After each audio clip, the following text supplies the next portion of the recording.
The makers of Campbell Soup present the Campbell Playhouse. Orson Welles, producer.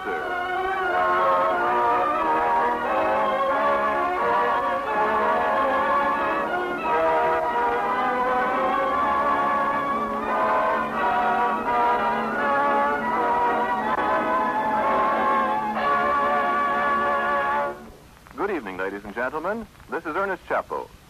Tonight, the Campbell Playhouse has the signal honor of presenting for its first performance on the air one of the classics of the modern American theater.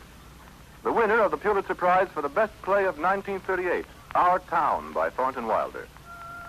There was much talk when it was first produced in the theater because it was performed without scenery or props.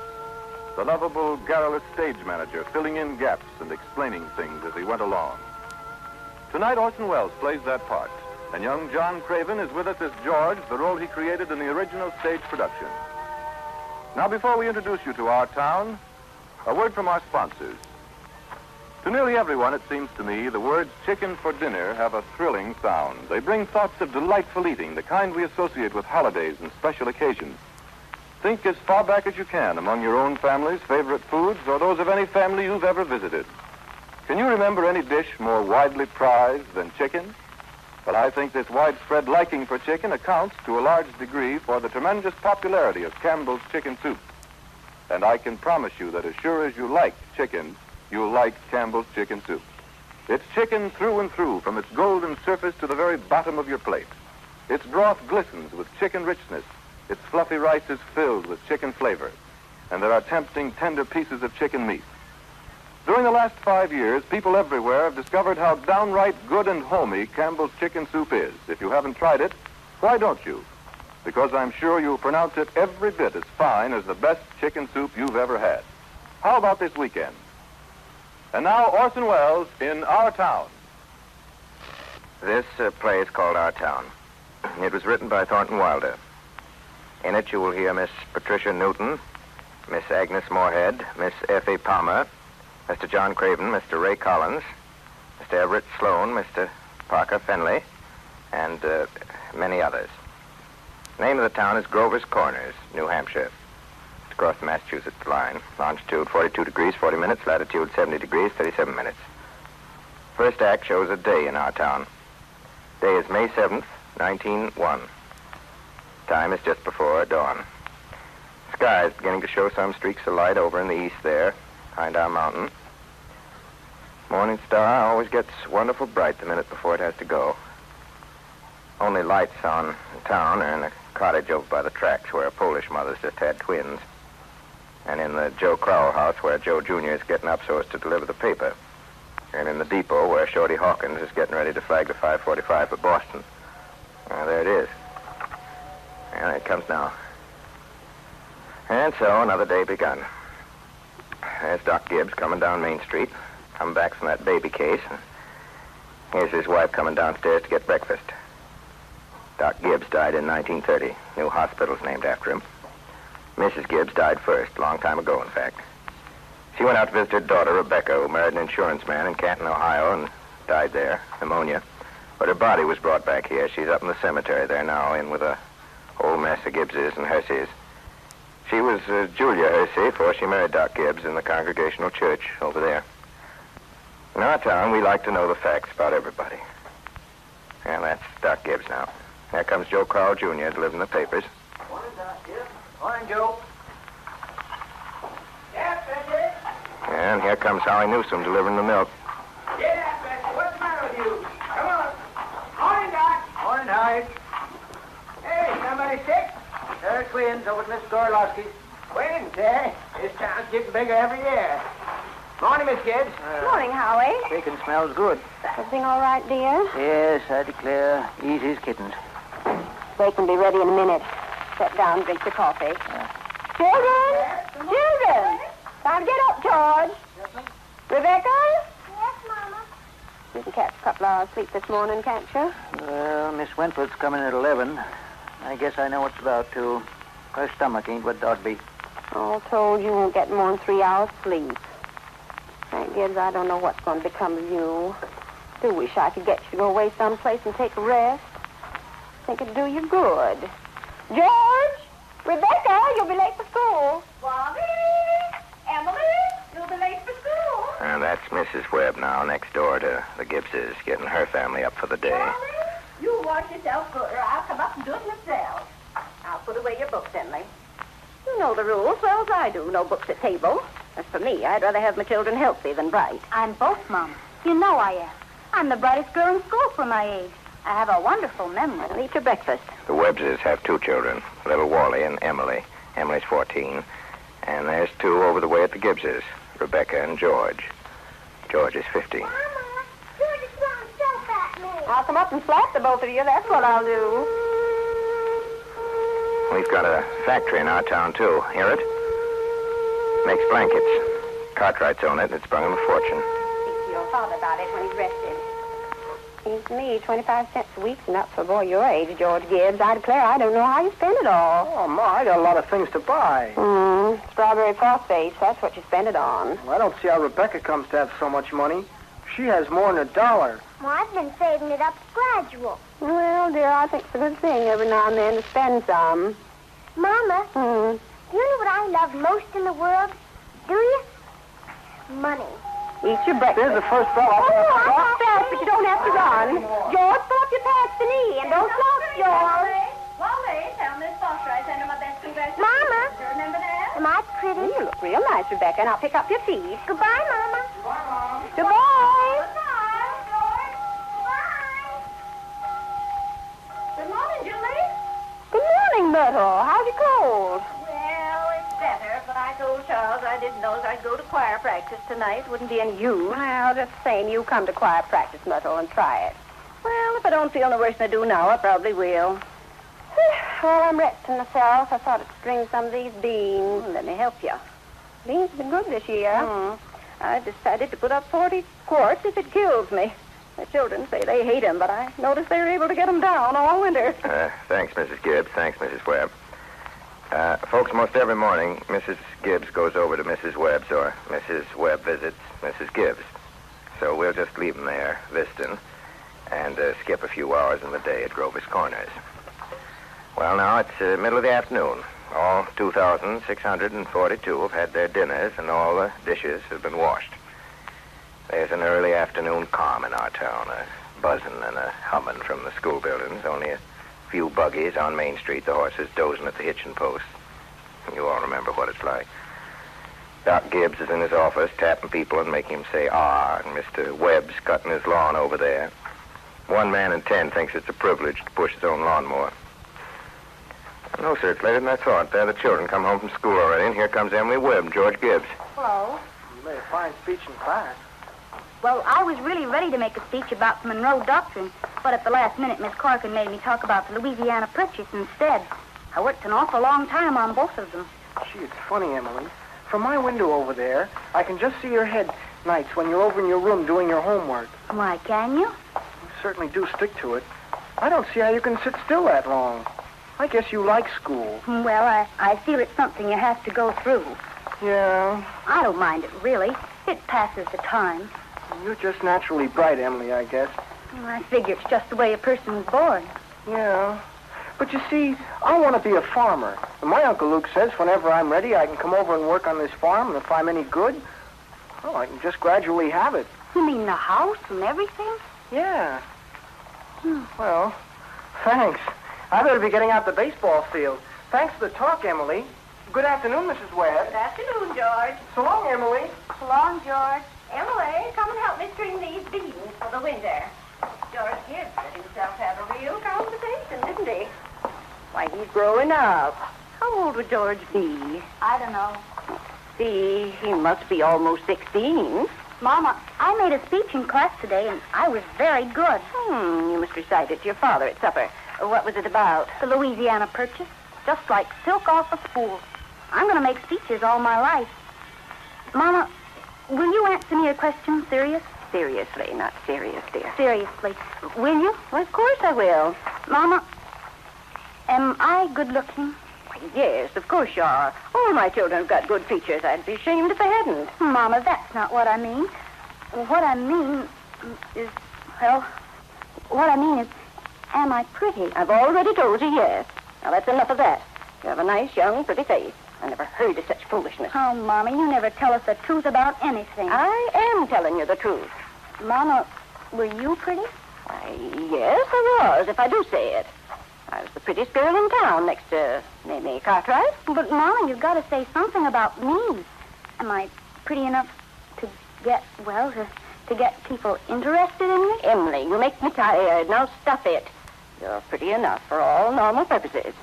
Come along now and bring that bowl with you. Oh, Mommy, you're no help at all. We'll have to interrupt again here. Thank you, Mrs. Webb. Thank you, Emily. A lot of time's gone by. It's evening now.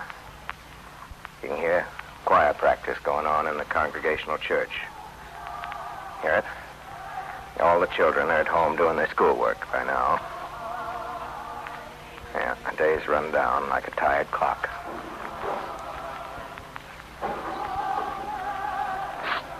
Emily. Hello. Hello. I can't work at all. The moonlight's so terrible. Emily, did you get the third problem? Which? The third. Oh, why, yes, George. That's the easiest of them all. I don't see it. Can you give me a hint? I'll tell you one thing. The answer's in yards. Yards? How do you mean? In square yards. Oh, in square yards. Yes, George. Don't you see? Yeah. In square yards of wallpaper. Oh, square yards of wallpaper. Thanks a lot, Emily. You're welcome. Ma, isn't the moonlight terrible? Choir practice going on. I think if you hold your breath, you can hear the train all the way to Kantuka. Hear it? What do you know? Well, I guess I better go back and try to work. Good night, Emily, and thanks. Good night, George. Good night, Martha. Good night, Miss Wheelock. Here comes Mrs. Webb, Mrs. Gibbs. Some of their lady friends home from choir practice. I'll tell Mr. Webb. I know he'll want to put it in the paper. My, it's late. Good night, Irma. Real nice choir practice, wasn't it? Oh, Webb, look at that moon, will you? Hate the weather, for sure. I hate to go to bed on a night like this. I'd better hurry. Those children will be sitting up long hours. Good night, Luella. Good night, Mabel. Good night, Susan. Good night, Julia. Good night.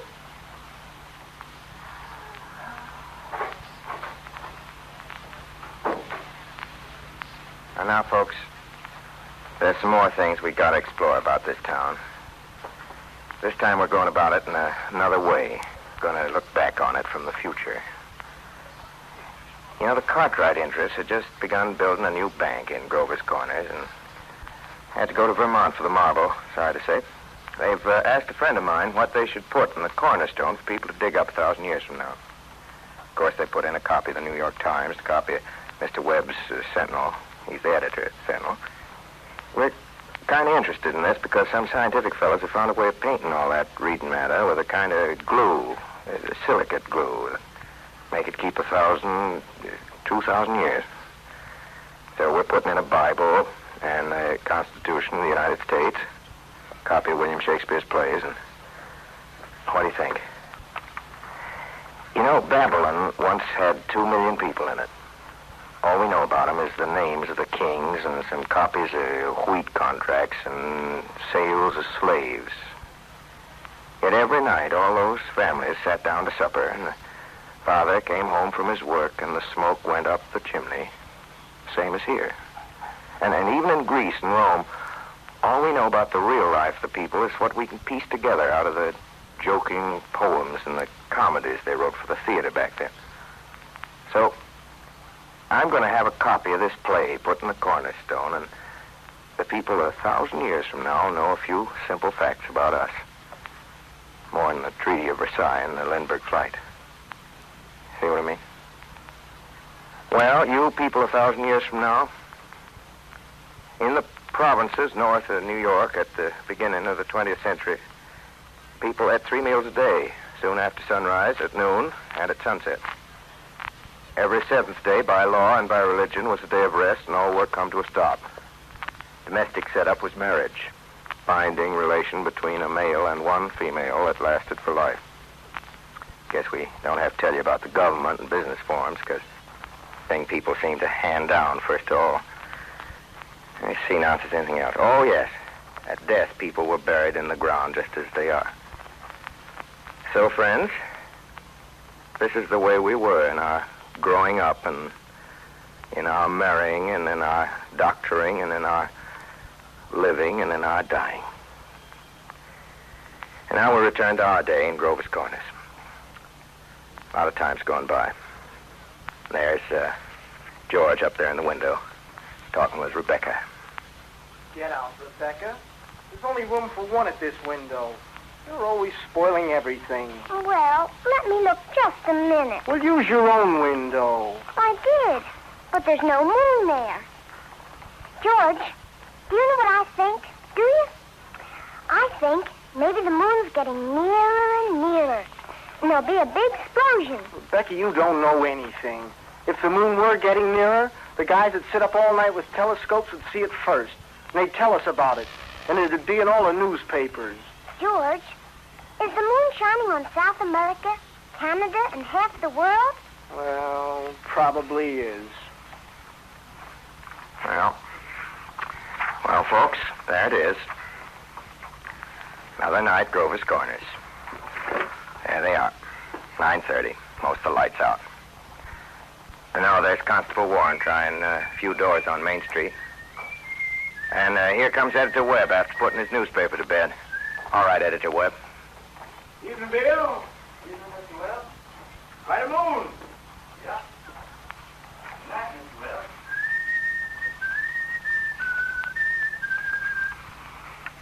Who's that up there? That you, Meadow? No, it's me, Papa. Why aren't you in bed? I don't know. I just can't seem to sleep yet, Papa. The moonlight's so wonderful. And the smell of Mrs. Gibbs' heliotrope. Can you smell it? Yeah. Had any troubles on your mind, have you, Emily? Troubles, Papa? No. Well, enjoy yourself. We'll let your mother catch you. Night, Emily. Good night, Papa.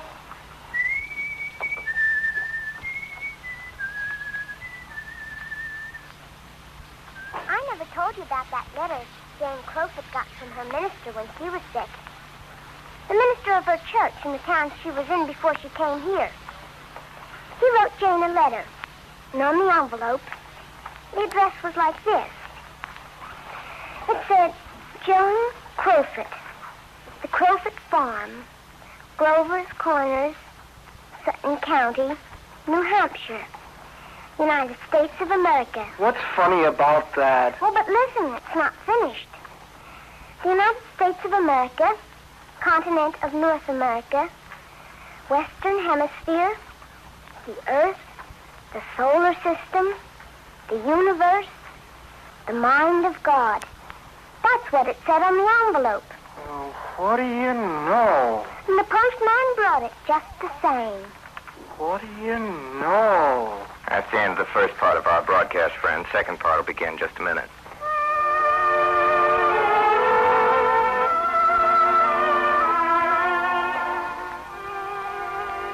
You are listening to the Campbell Playhouse presentation of Thornton Wilder's Pulitzer Prize play, Our Town, starring Orson Welles. This is the Columbia Broadcasting System.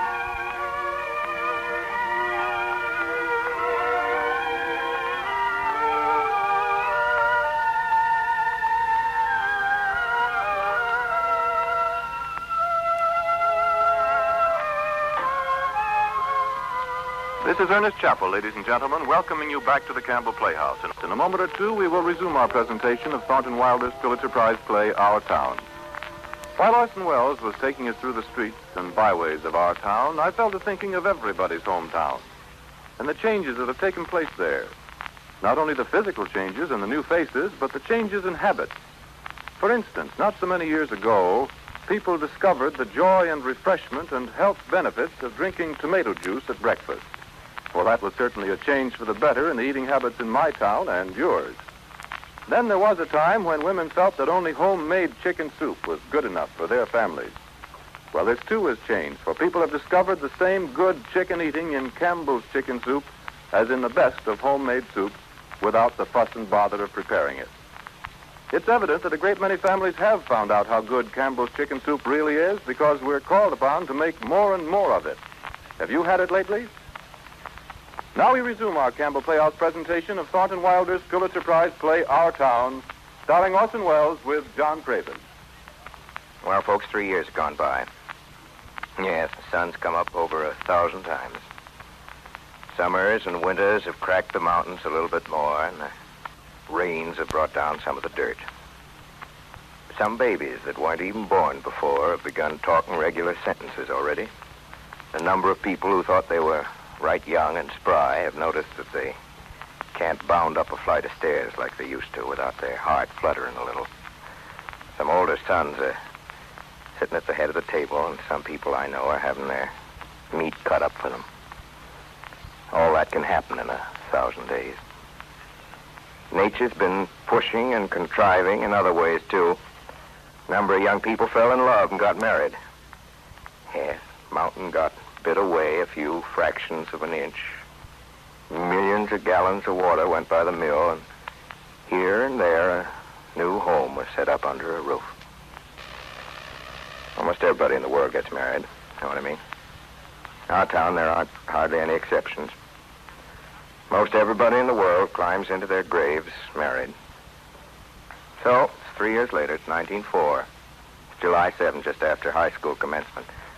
That's the time most of our young people jump up and get married. Soon as they pass their last examinations in solid geometry and Cicero's orations, looks like they suddenly feel themselves fit to be married. It's early morning. There, you can hear the 5:45 for Boston. Here comes Howie Newsom delivering the milk. There's Mrs. Gibbs and Mrs. Webb come down to breakfast, just though it were an ordinary day. I don't have to point out to the women in my audience that both these ladies cook 3 meals a day. One of them for 20 years, the other for 40. No summer vacation. Brought up 2 children apiece. Washed, cleaned the house, and never a nervous breakdown. Never thought themselves hard used either. Well, Ma, day's come. You're losing one of your chicks. Thank Gibbs, don't you say another word. I feel like crying every minute. Come on, Sit down, drink your coffee. The groom's up shaving himself, whistling and singing like he's glad to leave us. Every now and then he says, "I do," to the mirror. But it don't sound convincing to me. What? Why, Julia Hersey, French toast. Ain't hard to make, and I had to do something. I remember my wedding morning, Julia. Now, don't stop that, Frank Gibbs. I tell you, I can't stand it. I was the scaredest young fellow in the state of New Hampshire. I thought I'd made a mistake, for sure. And when I see you coming down that aisle, I thought you was the prettiest girl I'd ever seen. But the only trouble was, I'd never seen you before. There I was in the Congregational Church, marrying a total stranger. How do you think I felt? Good morning, everybody. Only 4 more hours to live. Where you going? Just across the grass to see my girl. Now, George, you take number 1. I won't let you out. Good morning, Mr. Webb. Well, George, how are you? I'm fine. Mr. Webb, do you believe in superstitions? Well, what superstition, George? You know, about a bride and groom not being supposed to see each other on the wedding morning.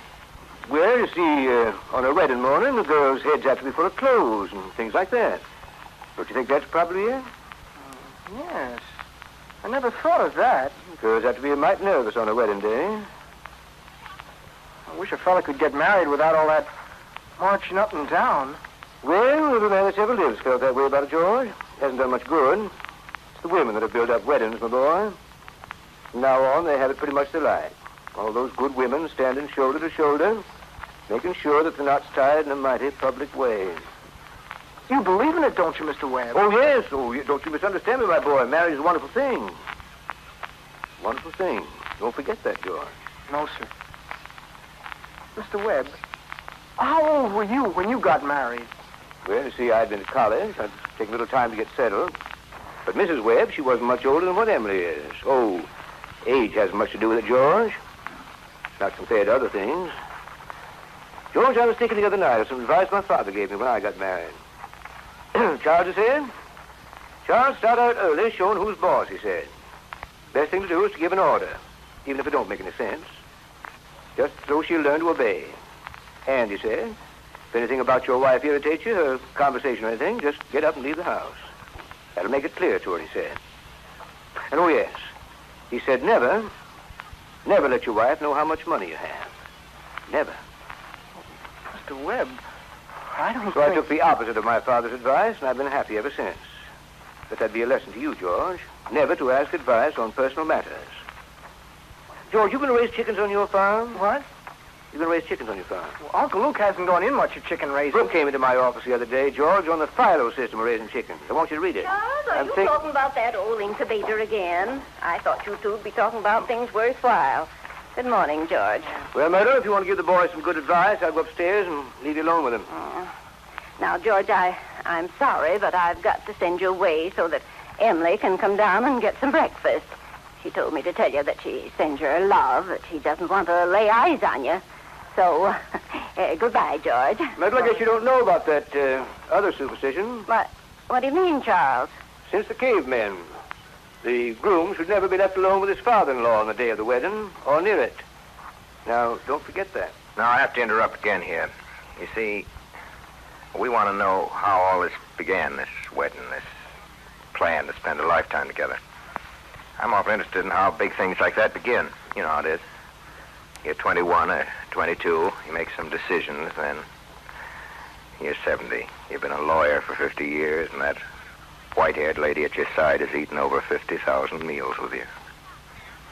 How do such things begin? George and Emily are going to show you now the conversation they had when they first knew that, the saying goes, they were meant for each other. Before they do it, I want you to try and remember what it was like when you were young, when you were 15 or 16. For some reason, it's very hard to do. Those days when even the little things in life could be almost too exciting to bear. And particularly, days when you're first in love. When you're like a person sleepwalking and you didn't quite see the street you were in.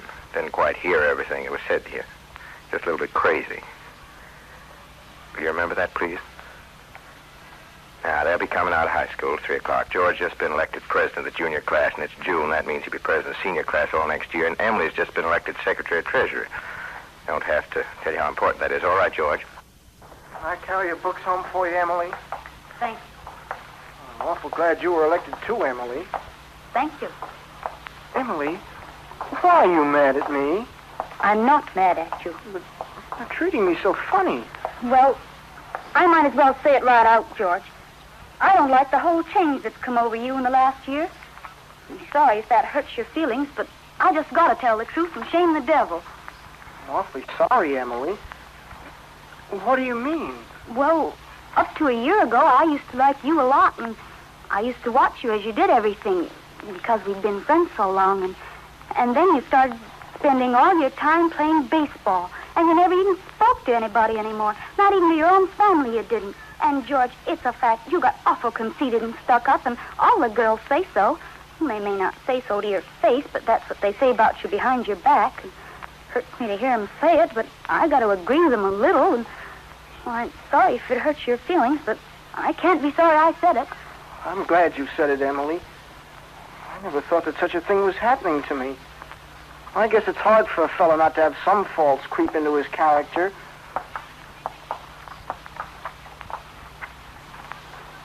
I always expect a man to be perfect, and I think he should be. Well, I don't think it's possible to be perfect, Emily. Well, my father is. As far as I can see, your father is. There's no reason on earth why you shouldn't be, too. Emily, I feel it's the other way round. That men aren't naturally good, but girls are. Like you and your mother and my mother. Well, you might as well know right now that I'm not perfect. Not as easy for a girl to be perfect as a man because we girls are more nervous. Now, I'm sorry I said all that about you. I don't know what made me say it. No. I guess if it's the truth, you ought to say it. You stick to it, Emily. Well, I don't know if it's the truth or not, and I suddenly feel it isn't important at all. Emily, would you like an ice cream soda or something before you go home? Well, thank you. I would. Hello, George. Hello, Emily. Well, what do you have? Why, Emily Webb. Well, what have you been crying Oh, about? she got an awful scare, Mr. Morgan. She almost got run over by that hardware store wagon. Everybody always says that Tom Huckins drives like a crazy man. Well, here, take a drink of water, Emily. Let's see. Say, you look all shook up. There. Well, now, what do you have? I'll have a strawberry phosphate, thank you, Mr. Morgan. No, Emily. Have an ice cream soda with me. 2 strawberry ice cream sodas, Mr. Morgan. Yes, sir. Here you. You know, you got to look both ways before you cross Main Street these days. It gets worse every year. 125 horses can go over corners this minute that I'm talking to you. State inspector was in here yesterday. And now they're bringing in these automobiles. Best thing to do is just stay home, I guess. Why, I can remember the time when a dog could lie all day in the middle of Main Street and nothing would come along to disturb him. Mr. Morgan. Oh, Mr. Morgan. Oh, yes, Miss Alice. I'll be with you in a minute. Now, here are your sodas. Well, enjoy them. They're so expensive. No, don't think of that. We're celebrating. First, we're celebrating our election. And then, do you know what else I'm celebrating? No. I'm celebrating because I've got a friend who tells me everything that ought to be told me. George, please don't think of that. I don't know why I said it. It's not true. No, are you stick to it, Emily. I'm glad you spoke to me the way you did.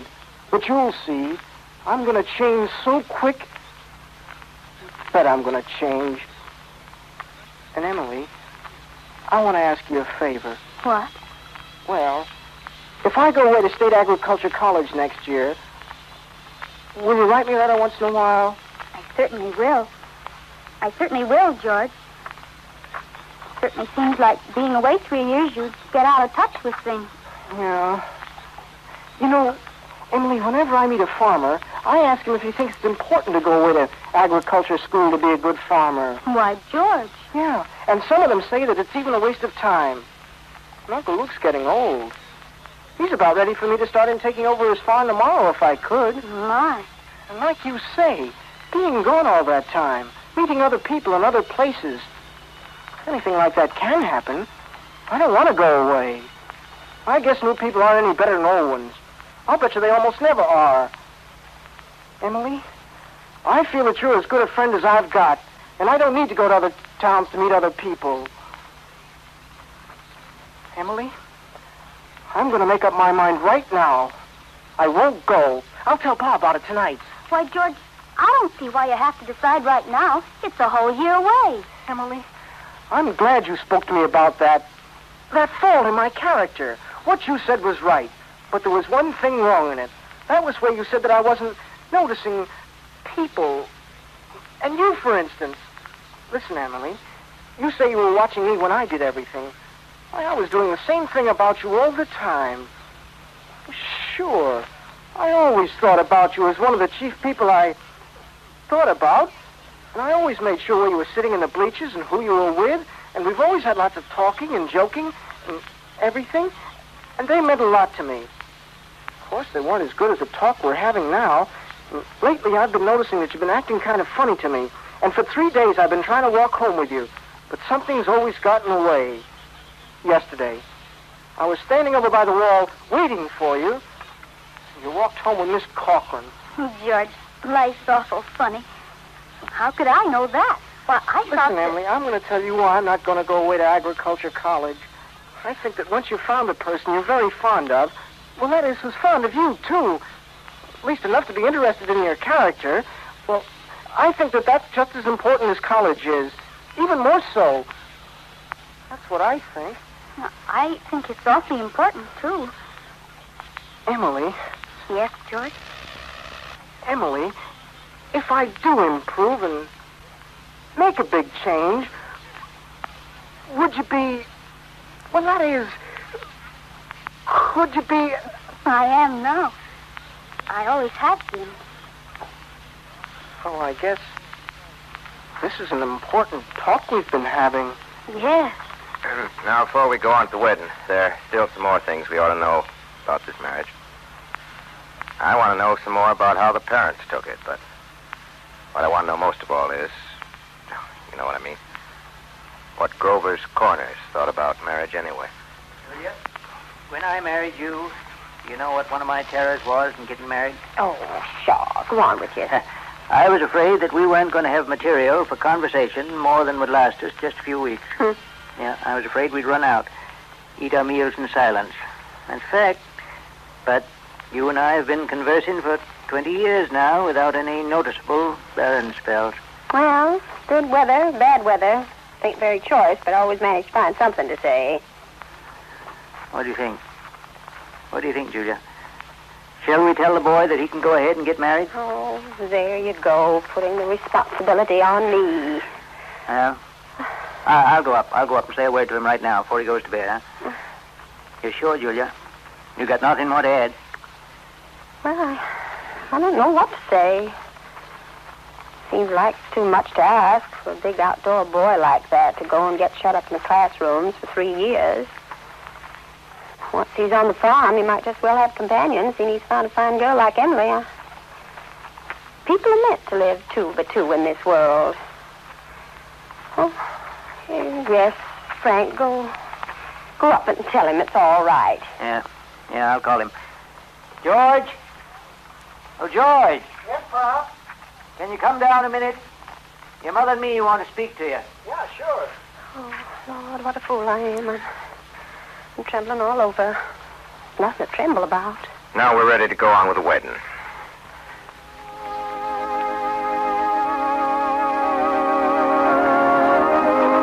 folks, there are a lot of things to be said about a wedding. A lot of thoughts that go on during a wedding. Can't get them all into one wedding, actually, and especially not into a wedding at Grover's Corners where they're awful plain and short. In this wedding, I play the minister. Take that part. Gives me the right to say a few more things about it. For a while now, the play gets pretty serious. See, some churches say that marriage is a sacrament. I don't know what that means, but I can guess. You know, like Mrs. Gibbs said just now, people were made to live 2 by 2.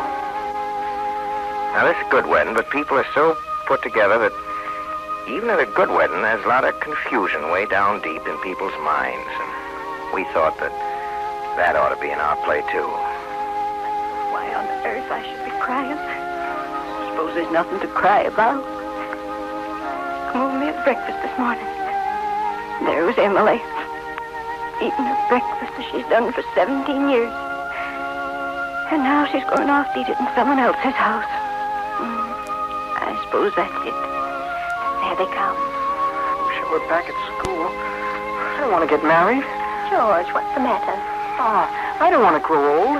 Why is everybody pushing me so? Why, George, you wanted it. Why do I have to get married at all? Listen, Ma, for the last time I ask you... George, if anyone should hear me, now stop. I'm ashamed of you. What's the matter? I've been dreaming. Where's Emily? Gracious, you gave him such a turn. Oh, cheer up, Ma. What are you looking so funny for? Cheer up. I'm getting married. Let me catch my breath a minute. Now, Ma, you say Thursday nights. Emily and I are coming over to dinner every Thursday night. You'll see. What are you crying for? Oh, we've got to get ready for this. I never felt so alone in my whole life. And George over there looking so... I hate him. I wish I were dead. Papa! Emily, now. Don't get upset. But, Papa, I don't want to get married. Emily, everything's all right. Oh, why can't I stay for a while just as I am? Let's go away. No, Emily, now stop and think. But don't you remember that you used to say... All the time you used to say that I was your girl. There must be lots of places we can go to. Let's go away. I'll work for you. I can keep house. You mustn't think of such things. You're just nervous, Emily. Now, you're marrying the best young fellow in the world. George is a fine fellow. Oh, but Papa... George? Yes, Mr. Webb? You're giving away my daughter, George. You think you can care for her? Mr. Webb, I want to try. Emily, I'm going to do my best. I love you, Emily. I need you. So, if you love me, help me. All I want is someone to love me. I will, Emily. If I'm ever sick or in trouble, that's what I mean. Emily, I'll try. I'll try. And I mean forever. Do you hear? Forever and ever.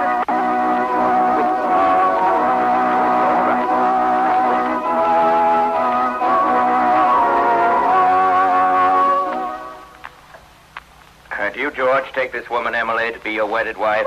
To live together after God's ordinance, the holy estate of matrimony, with our lover, comforter, honor, and keeper in sickness and in health, and forsaking all others. Keep thee only unto her so long as ye both shall live. Answer now, George. I do. Don't know, Finn. I've seen such a... You, Emily, take this man, George, in the state of matrimony. Wilt thou love her, comfort him, honor him, keep him in sickness and in health, and forsaking all others, keep thee only unto her so long as ye both shall live. Answer, Emily. I do. Married 200 couples in my day. Usually get it wrong. Do I believe in it?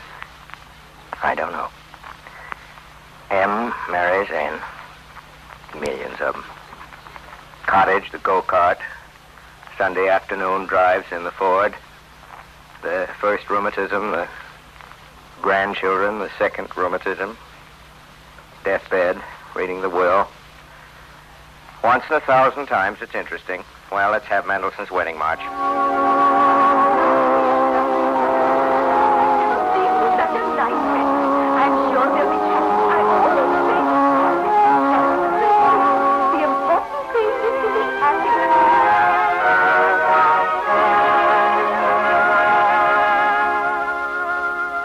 This time, 9 years have gone by, friends. Summer 1913. Gradual changes in Grover's Corners. Horses are getting rarer, and farmers coming into town in Fords. Everybody locks their house doors now at night. Ain't been any burglars in town yet, but everybody's heard about them. You'd be surprised, though, on the whole. Things don't change much at Grover's Corners. We're up at the cemetery now. I don't know how you feel about such things, but this certainly is a beautiful place. It's on a hilltop. Windy hilltop. Lots of sky, lots of clouds, often lots of sun and moon and stars. Come up here on a fine afternoon, you can see range on range of hills. Awful blue they are up there by Lake Sunapee, Lake Winnipesaukee. Way up, if you got a glass, you can see the White Mountains. Mount Washington, where North Conway is, and Conway, of course, our favorite mountain. Right here, all around it. Jaffrey, other towns, East Jaffrey and Peterborough. Dublin, there, quite a ways down, is Grover's Corners. Yes, beautiful spot up here. Mountain laurel and lilacs. I often wonder why people like to be buried in Woodlawn, Brooklyn, when they might pass the same time up there in New Hampshire. Over there, the old stone, 1670, 1680, strong-minded people that come a long way to be independent. Over there, some Civil War veterans, too. Iron flags on the graves, New Hampshire boys. Had a notion that the Union ought to be kept together, though they'd never seen more than 50 miles of it themselves. All they knew was the name, friends. The United States of America. The United States of America. I went and died about it. Now, this here's the new part of the cemetery. Here's your friend, Mrs. Gibbs. Remember her? Let me see. Here's Mr. Stimson, organist of the Congregational Church, and over there's Mrs. Soames, who enjoyed the wedding so much. A lot of others. Editor Webb's boy, Wallace, whose appendix burst while he was a Boy Scout. Went on a trip to Crawford Notch. Well, there's some living people. There's Joe Stoddard, our undertaker, over there supervising a new-made grave. Here comes a Grover's Corners boy that left town to go out west. Afternoon, Joe Stoddard. Oh, good afternoon. Good afternoon. Oh, let me see. Do I know you? I'm Sam Craig. Gracious sakes alive of all people. Well, I should have known you'd be back for the funeral. Well, you've been away a long time, Sam. Yeah, I've been away over 12 years. I'm in business out in Buffalo now, Joe. But I was in the East when I got news of my cousin's death, so I thought I'd kind of combine things a little and come and see the old home. Yeah, well, you look well. Yes, I can't complain. Well, it's a sad journey for us today, Samuel. Yep. Yes, I always say I hate to supervise when a young person is taken. There's old Farmer McCarthy. I didn't know he was gone. Used to do chores for him after school. He had lumbago. Yes, we brought Farmer McCarthy here a number of years ago now. Why, this is my Aunt Julia. Yes. Doc Gibbs lost his wife 2-3 years ago, just about this time. The day's another bad blow for him, too. Joe, what did she die of? Who? Why, my cousin, Emily. Oh, didn't you know? Had some trouble bringing a baby into the world. Let's see, today's Friday. It's almost a week ago now. Did the baby live? No, it was her second, though. His little boy, about 4 years old. Now, I'm going to tell you some things you know already. You know them as well as I do, but you don't take them out and look at them very often. I don't care what they say with their mouths. Everybody knows that something is eternal. It ain't houses, and it ain't names, it ain't earth, it ain't even the stars. Everybody knows in their bones that something is eternal, and that something has to do with human beings.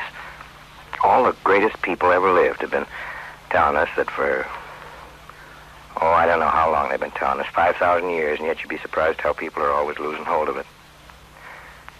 Something way down deep that's eternal about every human being.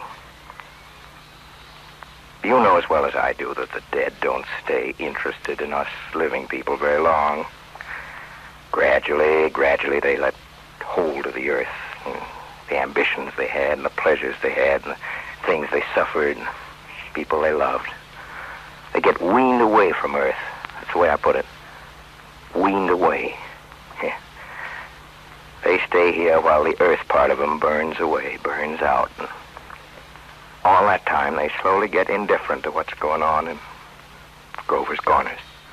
They're waiting for something that they feel is coming, something important and great. Aren't they waiting for the eternal part in them to come out clear? Some of the things they're going to say maybe will hurt your feelings. That's the way it is. Mother and daughter, husband and wife, enemy and enemy, money and miser, all those terribly important things kind of grow pale around here. And what's left? What's left when memory's gone? And your identity, Mrs. Smith. Lord, let me know my end, the number of my days, that I may be sure to find how long I am to live. Behold, thou hast made my days as it were a stamp long, and mine age even as nothing in respect to thee.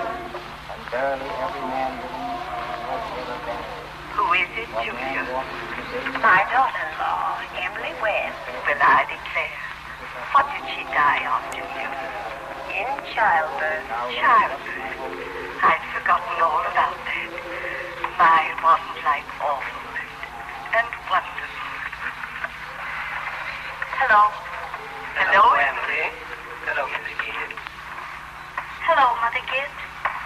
Emily. Hello. It's raining. Yes. They'll be gone soon, dear. It seems thousands and thousands of years since How stupid they all look. They don't have to look like that. Don't look at them now, dear. They'll be gone soon. They're sort of sharp in little boxes, aren't they? I feel as though I knew them last 1,000 years ago. My little boy is spending the day at Mrs. Carter's. Oh, Mr. Carter, my little boy is spending the day at your house. Is he? Yes. Yes. Look, Father Gibbs is bringing you some of my flowers. He looks just like George, doesn't he? Mother Gibbs, I never realized before how troubled and how in the dark live persons are. That's all they are from morning till night. Just troubled. Mother Gibbs, one can go back. One can go back there again, into living. I feel it. I know it. Why, just then for a moment I was thinking about the farm, and for a minute I was there, and my baby was on my lap as plain as day. Yes, of course you can. I can go back there and live all those days over again. Why not? All I can say is, Emily, don't. But it's true, isn't it? I can go and live back there again. Yes, some have tried. They soon come back here. Don't do it, Emily. Emily, don't. It's not what you think it'd be. But I won't live over a sad day. I'll choose a happy one. I'll choose the day I first knew I loved George. Why should that be painful? You not only live it, but you watch yourself living it. Yes. And as you watch it, you see the thing that they down there never know. You see the future. You know what's going to happen afterwards. I'll choose a happy day anyway. No. At least choose an unimportant day. Choose the least important day in your life. It will be important enough. Then it can't be since I was married or since the baby was born. I can choose a birthday at least, can't I? I choose my 12th birthday. All right. February 11th, 1899, Tuesday. Do you want any special time of day? Oh, I want the whole day. We'll begin at dawn. Remember, it had been snowing for several days, but it stopped the night before, and they'd begun clearing the roads. Sun's coming up. There's Main Street.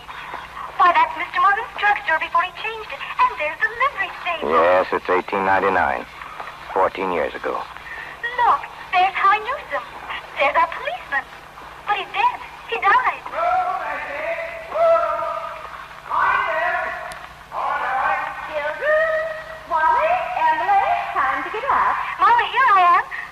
Oh, how young Mama looked. I didn't know Mama was ever that young.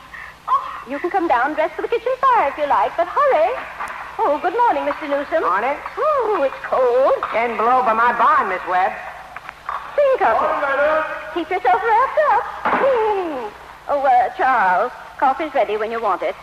Oh, and Charles, don't forget, it's Emily's birthday. You remember to get her something? Yes, got something here. Where's my girl? Where's my birthday girl? Well, don't interrupt her now, Charles. You can see her at breakfast. She's slow enough as it is. Hurry up, children. It's 7 o'clock. Now, I don't want to call you again. I can't bear it. They're so young and beautiful. Why did they ever have to get old? Mama, I'm here.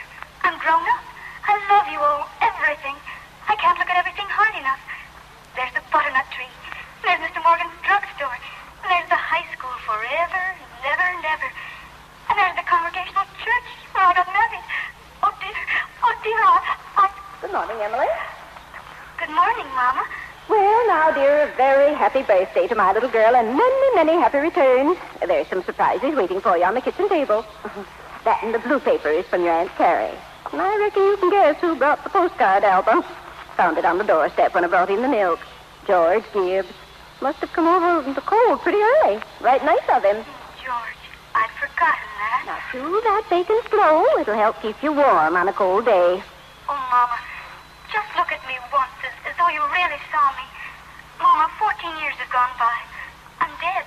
You're a grandmother, Mama. I married George Gibbs, Mama. Wally's dead, too. Mama, his appendix burst on a camping trip to North Conway. We felt just terrible about it. Don't you remember? But just for a moment now, we're all together. Mama, just for a moment, we're happy. Let's look at one another. That and the yellow paper is something I found in the attic among your grandmother's things. You're old enough to wear it now, and I thought you'd like it. Your father has a surprise for you, too. Don't know what 'tis himself. Where's my girl? Here he comes. Where's my birthday girl? I can't go on. Oh, it goes so fast. We don't have time to look at one another. I didn't realize. So, all that was going on, and we never noticed. Oh, take me back. Up the hill to my grave. But first, wait a minute. One more look. Goodbye. Goodbye, world. Goodbye, Velvet Corners. Mama, Papa. Goodbye to the clocks ticking. And Mom's sunflowers. And food and coffee. And new iron dresses and hot baths and sleeping and waking up. Oh, Earth, you're too wonderful for anybody to realize you. Don't a human being ever realize life while they live it every minute? No. Saints and poets, maybe. They do, some. Mother Gibbs, I should have listened to you. Now I want to be quiet for a while. Oh, Mother Gibbs, I saw it all. I saw your garden. Did you, dear? Look, it's clearing up. The stars are coming out. Here's one of them coming back. That's funny. Ain't no time for one of them to be here. Goodness sakes. Mother Gibbs, it's George. Dear, you just rest yourself. It's George. He's throwing himself down here on the ground. Goodness, that ain't no way to behave. He ought to be home. Mother Gibbs, Yes, Emily? they don't understand much, do they? No, dear. Not very much. Well, most everybody's asleep in Grover's Corners. There are a few lights on. Shorty Hawkins down at the depot has just watched the Albany train go by. At the livery stable, somebody's sitting up late and talking. Yeah, it's clearing up. There are the stars doing their old crisscross journeys in the sky. Scholars haven't settled the matter yet, but they seem to think there are no living beings up there. They're just chalk, fire. Only this one is straining away all the time to make something out of itself. Strained so bad that every 16 hours everybody lies down and gets rest. It's 11 o'clock in Grover's Corners. You get a good rest, too. Good night.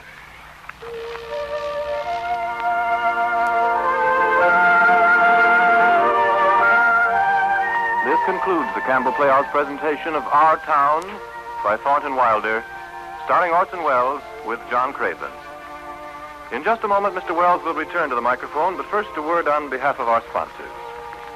Earlier this evening, I promised you'd find Campbell's chicken soup every bit as good as the finest chicken soup you've ever tasted. I'll go further than that. I believe you'll find it even better.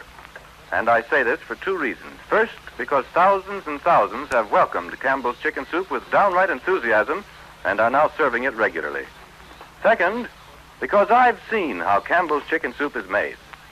Campbell's use all the good meat of plump, government-inspected chickens. Long and slowly they simmer the broth till it attains a glistening golden color, till every drop is rich with chicken flavor. Light, fluffy rice is added, and to complete your enjoyment, tender pieces of chicken meat. I'm sure you'll be delighted with Campbell's chicken soup. Enjoy it this weekend. And now, if you please, Mr. Wells, will you tell us about next week's story?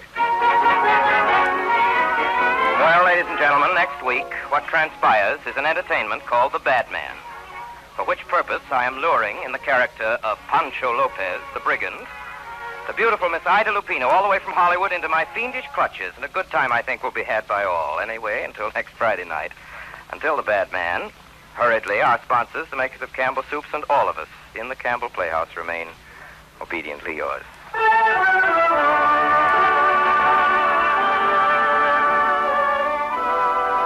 The makers of Campbell Soups join Orson Welles in inviting you to be with us at the Campbell Playhouse again next Friday evening when lovely Ida Lupino of the screen joins him in that fabulous stage hit of the 1920s, The Bad Man, a story of love and laughter in old Mexico with Orson Welles himself as a bold and not over-successful bandit. Meanwhile, if you have enjoyed tonight's Campbell Playhouse presentation, won't you tell your grocer so tomorrow when you order Campbell's chicken soup? This is Ernest Chappell saying thank you and good night. This is the Columbia Broadcasting System.